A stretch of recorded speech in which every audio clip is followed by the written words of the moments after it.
Hola, hola, buenas noches. Se acaba de inaugurar la 28ª edición del Festival Internacional de Cine de Valdivia en una modalidad mixta que combina eh, sesiones presenciales en 3 teatros de la ciudad de Valdivia y online. Así es que hoy día vamos a conversar con uno de los directores de el corto Los Huesos, que se estrena en Chile en el FIC Valdivia. Ahora a las 21:30 van a poder ver este corto que acaba de ganar un premio al mejor cortometraje en la sección Horizonti ahí está Cristóbal León, del Festival de Venecia. Así es que vamos a ver este corto de Cristóbal León y Joaquín Cosiña. Ahora se está conectando. A ver ahí está Cristóbal León. Oh, Hola hola, Cristóbal, qué gusto verte.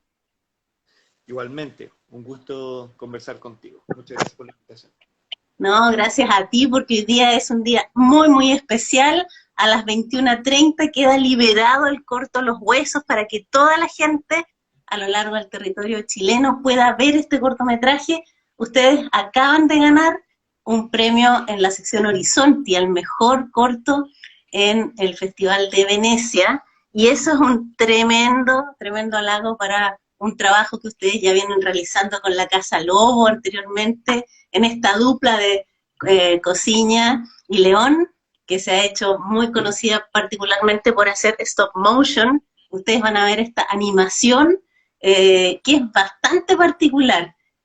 Tenemos una mezcla que ustedes ya venían realizando con la Casa Lobo de revisitar o basarse en algunas situaciones de la vida real, ¿cierto? Para darle una nueva mirada desde fuera de la historia oficial.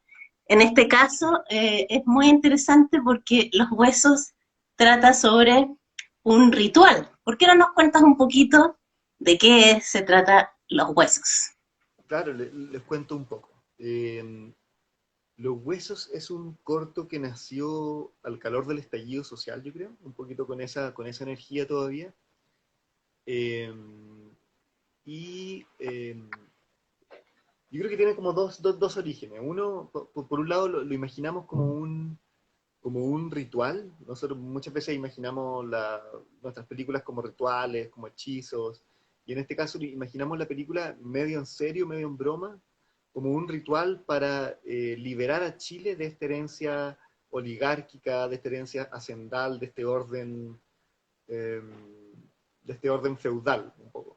Y tomamos dos figuras que nos parecían que eran como dos de las principales figuras políticas, una del siglo XIX y otra en el siglo XX, como los grandes defensores de la oligarquía, que eran Diego Portales y Jaime Guzmán. Entonces tomamos estas dos figuras y hicimos este ritual desenterrando los cuerpos o invocando los espíritus de estas dos personas.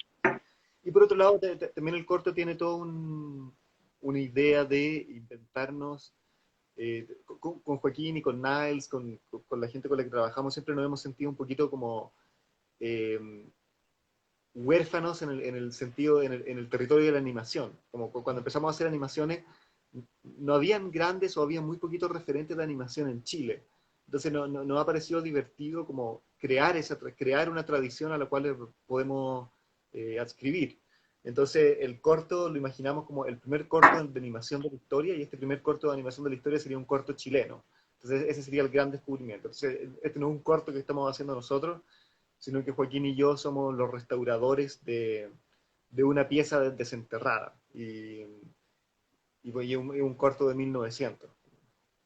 Eso, Bueno, y, es un ejercicio bien particular, tal como ya lo hicieron en la Casa Lobo, imaginando que el propio Paul Schaeffer tenía un rol, ¿no? ¿Cómo habría visto él la situación de María? Y en este caso es como Constanza, que es un personaje real, que fue amante de Diego Portales, tenía 15 años cuando lo conoció, tuvo 3 hijos de él y ninguno fue reconocido.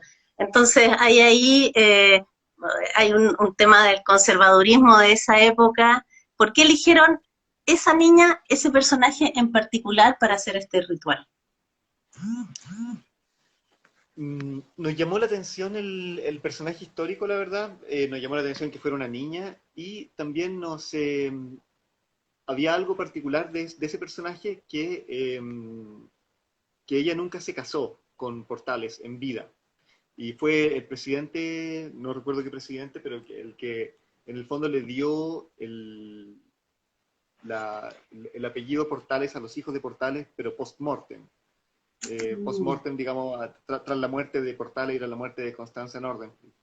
Entonces nos pareció bonito este ritual, escenificarlo en una especie de matrimonio o en una especie de antimatrimonio o divorcio. Entonces, como ese sacramento, esa ceremonia que nunca llegó a realizarse y que ella deseaba tanto, en este caso en el corto sucede como un ritual al revés. Entonces el matrimonio es una especie de separación. Hay que ver el corto para entender esto, estoy haciendo mucho spoiler, pero nos gustó ese particular, que ella había estado esperando que Portales se casara con ella y nunca sucedió, y en este corto sucede, pero al revés. Y ella Bueno, obviamente la imaginamos, me carga explicar simbólicamente los cortos, o las películas, pero a ella la imaginamos, o una de las maneras en que la imaginamos en la película era como una especie de personificación de Chile. Entonces, finalmente ella es la que se está separando de esta tradición. estamos hablando de una tradición oligarca donde se fundan las bases de nuestro país, lamentablemente, pero es muy potente que ustedes en el fondo echen mano de esta cuestión histórica en dos momentos de la historia, como es las bases de la República con Diego Portales, que era muy autoritario, y por otro lado la imagen polémica de Jaime Guzmán como el creador de la Constitución de 1980 que estamos terminando gracias a la Convención Constitucional y al estallido, como tú bien dices. ¿Cómo es esta decisión de ubicar esos dos momentos históricos chilenos representados en estos dos personajes en el corto? Que dicho sea de paso, ustedes van a poder ver a las 21:30, ya se va a haber liberado de manera online en el Festival Internacional de Cine de Valdivia, que se acaba de inaugurar hoy de manera presencial y online. Así que todos van a poder ver gratuitamente este cortometraje que acaba de ganar este premio en Venecia. ¿Por qué estos dos personajes y no otros? Eh, Hay algo de arbitrario en la decisión, debo decir. No, nos parece, pero principalmente, bueno, Jaime Guzmán es un personaje, obviamente es el personaje que es como el gran zombie o el gran fantasma que acecha a Chile en este momento, ¿no? Es como la gran figura con la que estamos lidiando hoy en día o en este proceso histórico. Porque más allá de Pinochet, más allá de todos estos como otros fantasmas, el gran fantasma es el de Jaime Guzmán ahora, lo que estamos tratando de liberarnos de esta Constitución de 1980. Y por otro lado, Diego Portales era la gran figura simbólica que mismo Jaime Guzmán y que la misma dictadura trató de levantar. O sea, fue la gran... Entonces nos parecía como bastante natural, no es algo que nosotros estemos pensando ni estudiando muy largamente como para tomar estas decisiones, pero nos pareció como tal que Diego Portales se le considera como el fundador de la República o el instaurador del orden en Chile, y finalmente ese orden es la defensa de una clase, finalmente, más que la defensa de una institucionalidad, es la defensa de una clase. Y lo mismo con Jaime Guzmán, y eso era lo que nos interesaba poner acá en cuestión, en el corto. Sí, finalmente esta imagen, esta idea de la oligarquía es súper potente en el sentido de cómo históricamente los grupos privilegiados, que antiguamente era el clero, los militares, los empresarios, terratenientes, hacen alianzas entre ellos permanentemente para siempre salvarse, digamos, en contra del pueblo. Entonces, creo que este corto con ese concepto de remitirse a la oligarquía está revisando las bases, de alguna manera, de estas alianzas oscuras que han cambiado ahora los actores. En la transición se hablaba de los poderes fácticos, ahora probablemente son otros, pero que de alguna manera siguen instalados, coordinados entre sí. Tenemos ejemplos cercanos en estos días respecto de esa situación. ¿Cuál es tu reflexión al respecto? Me distraje un segundo, pero algo importante yo creo, Marisol, también para cuando hablamos de estas cosas, yo creo que cuando nosotros tratamos estos temas, los tratamos muy en una dimensión del sueño, yo creo. No es que tengamos sueños, sino que de la dimensión eh, de lo onírico, una dimensión de cosas que se. Y por eso el aspecto simbólico de estos personajes es mucho más importante que el aspecto histórico. O sea, porque finalmente si Diego Portales fue tan decisivo, no es tan importante a como el peso que tiene en nuestro subconsciente o en nuestro consciente colectivo. Y yo creo que esas son las cosas que tratamos de conjugar cuando tomamos estos personajes. No es tanto el personaje histórico, sino que más bien son como las energías que estos personajes concentran. Y los tratamos de meter en esta pesadilla o en este sueño y tratamos de devolver una visión distorsionada o una visión metabolizada por nosotros de estas energías o de las energías que estos personajes encarnan de alguna manera. Sí. Y no, No, tienes toda la razón en la especificidad de lo surrealista en este corto. No es un corto histórico, a lo mejor yo con mis preguntas me fui para otro lado. Efectivamente es un corto de ensoñación, por eso se atreven a jugar con estos personajes históricos, a bajarlos del pedestal, a bajar las estatuas, hasta el punto de que es muy divertido porque ambos personajes están basados en los rostros de ustedes. Tú sí, sí, con sí, el rostro de Diego Portales y Joaquín con el rostro de Jaime. sí. Cuéntanos cómo es eso de cómo están hechos los personajes en base a algunas partes del cuerpo de ustedes mezclados con las partes del cuerpo del otro. ¿Cómo fue eso? Sí, sí, sí, nos pareció divertido nosotros encarnar eh, a estos personajes que de alguna manera consideramos como antitéticos, como que están en la antípoda de nuestro pensamiento, pero por lo mismo nos parece chistoso jugar a ser esos personajes. Y claro, como tú dices, Joaquín se convirtió, sacamos moldes de nuestras caras y de nuestros cuerpos, con la excepción del torso, que es una copia del torso de Lucas, que es Lucas Engel, el productor. Pero todo digamos, el brazo derecho, pierna derecha, era mi cuerpo y todo el lado izquierdo era todo el lado izquierdo era el cuerpo de Joaquín, y además la cara de Joaquín lo usamos como eh, modelo para la cara de Jaime Guzmán y mi cara para modelar a Diego Portales. Y nos sacamos moldes con yeso, fue un trabajo que hizo una artista que se llama Melissa Luengo, muy talentosa, y nada, nos parece siempre chistoso. Hay algo como medio mágico también, yo encuentro, de meterse a uno corporalmente como estamos hablando de ritual, estamos hablando de hechizos.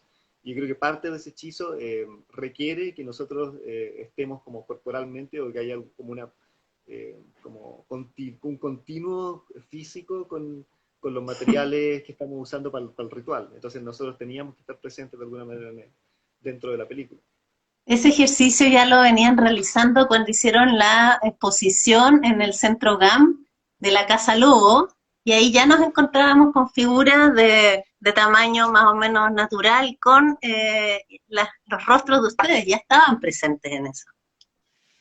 Sí, cierto, cierto. Lo que pasa es que también eso fue porque como cuando hicimos La Casa Lobo, la película la hicimos en museos, en galerías, la filmamos y cuando hicimos la exposición en el GAM, que fue como para hacer La Casa Lobo hicimos 15 exposiciones más o menos, donde nosotros nos instalábamos en los museos y en la galería a trabajar en el lugar. Y cuando hicimos la exposición del GAM, que fue como la gran exposición, la más grande, ya habíamos terminado la película, así que no tenía ningún sentido que nosotros nos instaláramos a trabajar. Y para nosotros fue una especie de broma poner estos dobles nuestros trabajando ahí eh, recrear el taller. Ya no era simplemente exponer la, la película, sino que crear esta especie como de arqueología o como museo de cera o museo como pensábamos como una especie de diorama, como de museo de historia natural, de cómo se había hecho esta película. Pensábamos casi que esto era, que la exposición del GAM era, de nuevo, haciendo estos ejercicios que hacemos, era una exposición hecha en 50 años más, hecha por nuestros hijos, y que trataban de recrear cómo era el taller de estos artistas hace 50 años, algo así. Eh, La metodología de trabajo que ustedes usaron fue bastante innovadora, como tú señalas, de trabajar en los museos y hacer en la Casa Lobo parte del proceso de producción, hacerlo visible al público, ustedes trabajando en su taller in situ, en los museos de distintos países del mundo durante bastante tiempo. Cuéntanos un poquito más de esa estrategia. sí, yo creo que hay algo, una idea que para nosotros es súper importante, que ha estado como en la base desde que hicimos nuestro primer cortometraje junto a Joaquín y junto a Nael Satala, el cortometraje Lucía, que partía con una idea muy base, que era, hagamos un cortometraje sobre el proceso de hacer un dibujo o el proceso de borrar un dibujo. Y después el cortometraje adquirió otra dimensión, una dimensión narrativa y otras, pero esa era la base, esa era la semilla de por qué empezamos a hacer eso.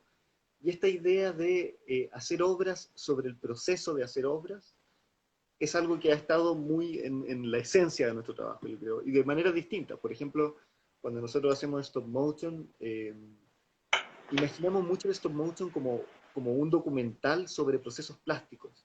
Entonces imaginamos que la Casa Lobo, además de contar la historia de María y además de contar todo este contexto de Colonia Dignidad, además cuenta historias de materiales, cuenta la historia de cómo se hace una escultura, de cómo se destruye una escultura, cómo se genera una pintura en el muro, etc. Y cómo em,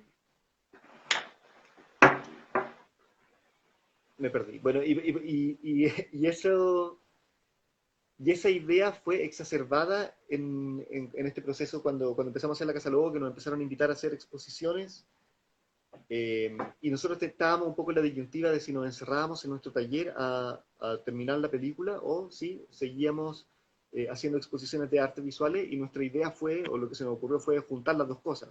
Entonces empezamos a hacer exposiciones de arte visuales que además eran el proceso de producción de un largometraje.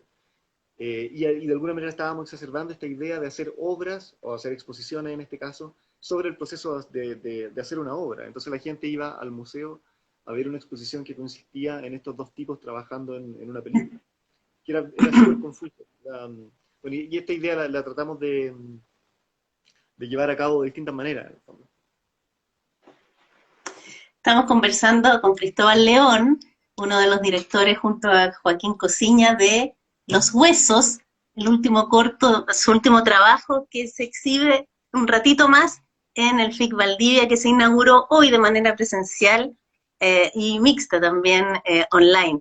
En esto de la materialidad, de la experimentación, ¿cómo han ido evolucionando desde Lucía, Luis, en esos cortos que trabajaban con Nail Satala también, pasando por la Casa Lobo, ¿qué aspectos han tenido que cambiar en relación a los huesos? Es un corto, son 14 minutos, es distinto al largometraje stop motion que ustedes hicieron en la Casa Lobo, pero en términos de experimentación me gustaría que me contaras un poquito esta evolución. Recordemos que tú vienes del diseño, Joaquín viene ambos vienen de las artes visuales, son artistas visuales que luego experimentando se convierten en cineastas y luego en animadores. Entonces tienen esta cosa de las distintas soportes, de las distintas materialidades de las artes, y en términos experimentales, entonces, ¿cómo han visto la evolución de esta dupla de tuya y Joaquín? No lo sé, ¿sabéis que la verdad no sé cómo hemos evolucionado? A veces yo veo Lucía y pienso que es lo mejor que hemos hecho, como pienso que hemos Y eso es del involucionado, ¿no? 2007, ¿no? 2007, 2007, 2007, sí. imagínate. Eh, Definitivamente yo creo que hay algo que nos hemos vuelto como más pulcros, un poco a pesar nuestro. O sea, cuando uno ve Lucía es mucho más bruto. Estoy hablando de cosas materiales muy, como, Sí. no de un ámbito muy abstracto, como la cámara se mueve más brutamente, los dibujos son más brutos, la animación es más torpe. Yo creo que un poco a pesar nuestro hemos ido puliéndonos. Y no sé si para bien o para mal. Creo que hay algo de esa cualidad, de la brutalidad de estos cortos iniciales que era súper buena y que la hemos perdido, por otra parte hemos ganado en muchos otros ámbitos. Yo creo que más que evolucionar, o sea, o me cuesta pensarlo me cuesta pensar el proceso de la conjunción de nuestros trabajos como una mejora. Eh, Simplemente porque no lo pienso mucho así, sí. Pero sí creo que algo que intentamos mucho con Joaquín es probar cosas nuevas en cada trabajo que hacemos. Y de hecho, por ejemplo, en la Casa Lobo eh, intentábamos probar algo nuevo en cada escena que hacíamos. Entonces era como, bueno, ya hicimos 3 escenas con pintura en los muros, ahora hagamos una con muñecos, y ahora ya llevamos haciendo muñecos, ya no necesitamos los cuerpos, hagamos una con una cabeza gigante simplemente. Ya ocupamos mucho estos materiales, ¿por qué no hacemos unos muñecos que sean de otro material?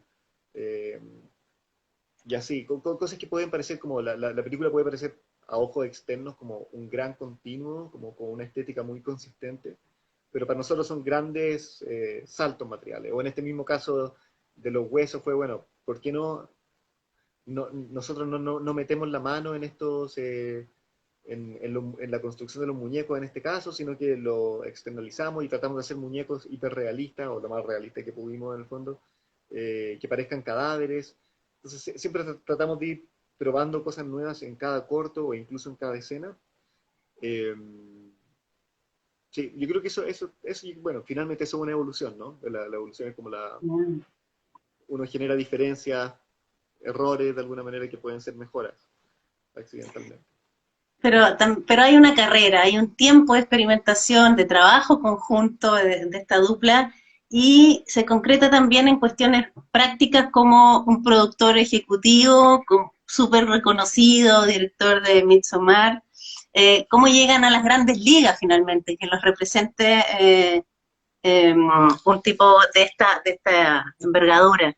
Eso ya habla de un cambio, de una evolución y de una voluntad a lo mejor también de crecimiento y de internalización que ustedes desde Casaloya, que son súper reconocidos en Berlinale y en muchos otros festivales, pero hay un interés distinto, me imagino, desde el momento en que tienen este productor ejecutivo.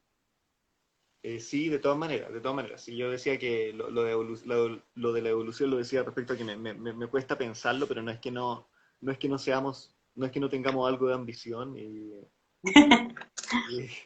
y sí nos interesa, no sé, para mí la pregunta es, bueno, ¿cómo llegamos a Ari Aster, que es el director que tú mencionabas?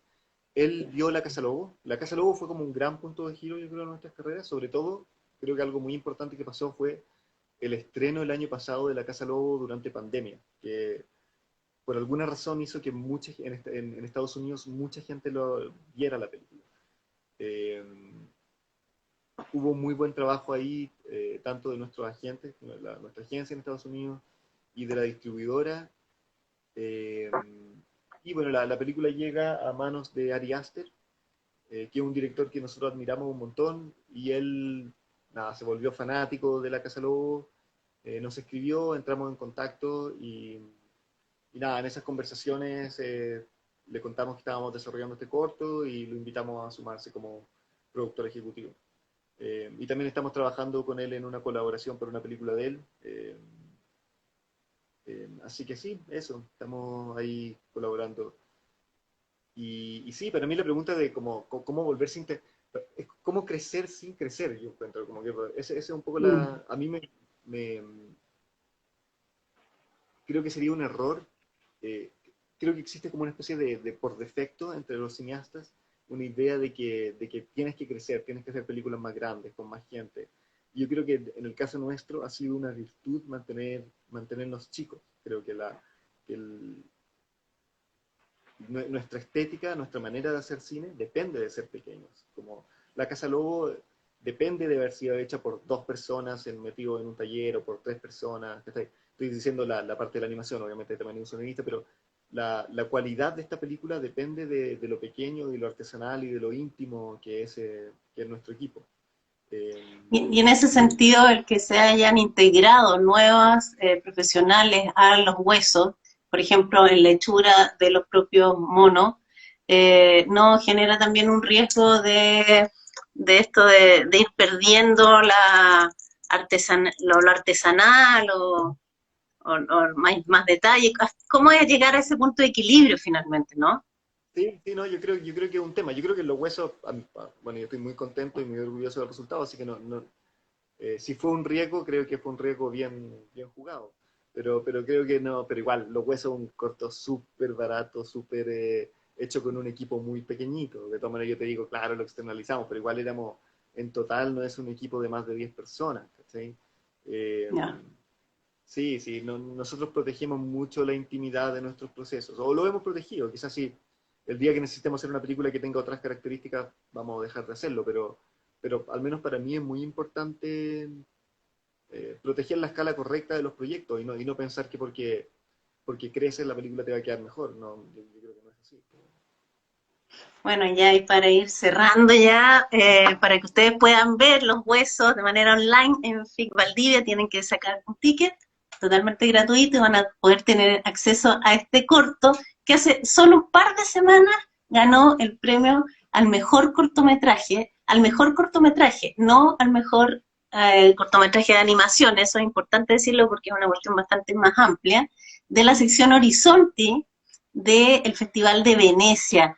¿Cómo fue esa experiencia? El hecho de que hayan ganado cortometraje en términos generales y no particularmente de animación, por ejemplo. Muy feliz. Nosotros, mira, yo siempre quiero competir contra las películas en general, ¿verdad? Cuando hacemos animación, digo, me carga. Recuerdo cuando estrenamos La Casa Lobo y la estrenamos en el Festival de Cartagena, y inicialmente nos habían invitado fuera de competencia, y la directora era un mail absurdo, era como, eh, no me acuerdo quién era en ese momento la directora del festival, pero era como, amo esta película, una de mis películas favoritas, la vamos a Pero, estrenar fuera de competencia, y era como, bueno, no tiene ningún sentido, si te gusta tanto la película, ponla a competir contra las otras películas, ¿cachai? Como, y se lo dijimos y finalmente pusieron a la Casa Lobo dentro de competencia, pero esta idea de que las películas de animación no son películas es como lo encuentro ridículo, a mí me da mucha rabia, así que a mí me deja muy contento que la película haya estado compitiendo ahí en la sección general de cortometraje y que haya ganado, me deja muy contento. Eh, la verdad, nosotros nunca hacemos, las películas tratamos de sacar de nuestras cabezas mientras estamos pensando, creando y produciendo la idea de los festivales, si va a quedar o no en tal festival, o si va a ganar o no tal festival. Tratamos de hacer las obras que hacemos para nosotros mismos, para pasarlo bien nosotros, para satisfacernos a nosotros mismos.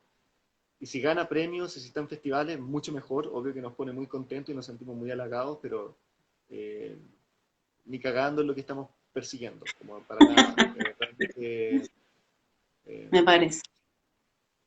sí. Me parece muy bien. Feliz, Bueno, feliz. agradecerte, Cristóbal. Preguntarte si tienen planificado otro trabajo, a lo mejor un largo, en esta misma Sí, línea. No, no sé si nos puedes adelantar algo, por lo menos la temática o en qué estás, en qué sí. están, porque esta es una dupla. Estamos escribiendo una segunda película que no va a ser una película únicamente de animación, va a ser una película que va a combinar animación y actores, y que se Mm. llama, el título de desarrollo es Los Ángeles, y que es un equipo parecido a La Casa Lobo. Es una película, bueno, dirigida por Joaquín y por mí, producida también por Catalina Vergara, que es la productora de La Casa Lobo, eh, y coescrita también, al igual que La Casa Lobo, con Alejandra Moffat. Así que llevamos 2 años escribiendo y deshaciendo ese guión y volviéndolo a escribir, y ya contamos con el fondo chileno, y estamos buscando coproducción internacional, y estamos también reescribiendo ahora. Y es una película media de fantasía, media de ciencia ficción, protagonizada por Antonia Guisen, y que interpreta a una carabinero chilena. Y más o menos eso es lo que tenemos, y hay cosas que avanzan, retroceden en el guión, pero Ah, nada, una lo carabinera. Y sí, también lo hace alusión a cuestiones históricas, como ha sido la tónica. sí, sí, de todas maneras, sí, sí, Ok. sí. Pero también, de nuevo, pasada por un sedazo eh, de sueño, de pesadilla, y creo, sí. Sí, pero No me sí, cabe ninguna duda que así va a ser, con la particularidad del trabajo autoral que ustedes ya han realizado. Bueno, muchas gracias, me alegro mucho que un corto sea parte de la inauguración del Festival de Cine de Valdivia, junto a un largo y a otro corto más de José Luis Torres Leiva. Eso le da una relevancia a los cortos, son 14 minutos, además de animación, abriendo los fuegos de esta 28ª edición del Festival Internacional de Cine de Valdivia. Así es que muchas gracias por este ratito que me concediste justo en momentos en que está por liberarse los huesos en la página web para que todo el mundo la pueda ver gratuitamente. Bueno, sí, muy feliz de que el corto sea el corto inaugural de Valdivia. Estamos muy felices de eso. Y nada, muy contento de haber conversado contigo, Marisol. Muchas gracias por la invitación. Y disfruten el corto, por favor. Eso, véanlo todos y todas. Los huesos. Muchas gracias, un abrazo. Que estén muy bien. Disfruten Valdivia. Chao, chao. Chao. Gracias.